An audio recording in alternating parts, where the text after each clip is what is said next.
2014 പാടിയ ഒരു പോപ്പുലർ ആയിട്ടുള്ള ഒരു സോങ് ഉണ്ട്, തുമ്പപ്പൂ പോലെ എന്നുള്ള അതെ പാട്ട്. അതെ അതെ ആ. അത് ഒരു ആൽബം ആയിരുന്നു. അതിലൊരു 10 പാട്ടോളം ഉണ്ടായിരുന്നു. അത് മ്യൂസിക് ചെയ്ത് വിശ്വജിത്ത്, സുജേഷ് ഹരി എന്ന് പറയുന്ന റൈറ്റർ. അദ്ദേഹത്തിന് ആ പാട്ട് രണ്ടാമത് സിനിമയിൽ വന്നപ്പോൾ അതിന് സ്റ്റേറ്റ് അവാർഡ് കിട്ടി അത് ശരിയാ. സുജേഷിന്. അത് 10 പാട്ടോളം അന്നുണ്ടായിരുന്നു ആ ആൽബത്തിൽ. അതിൽ 2 പാട്ട് ഞാൻ പാടിയിരുന്നു. ഒന്ന് തുമ്പപ്പൂവും പിന്നെ വേറൊരു പാട്ടും കൂടെ പാടിയിരുന്നു.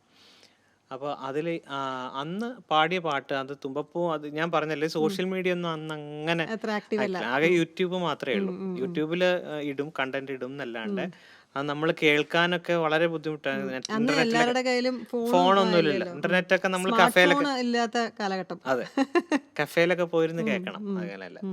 അപ്പം അങ്ങനെ ഉണ്ടായിരുന്ന സമയത്ത് ഈ ഈ പാട്ട് ഒരുപാട് ആളുകൾ ഇങ്ങനെ ഡൗൺലോഡ് ചെയ്ത് സൂക്ഷിക്കുകയും അവരുടെ പിന്നെ എന്താ പേഴ്സണൽ ഫേവറേറ്റ് ആയിട്ട് ഇങ്ങനെ കൊണ്ടുനടന്നിരുന്നു. അങ്ങനെ ഈ പാട്ട് 2-3 ആളുകൾ എടുത്ത് വീഡിയോ ചെയ്തു.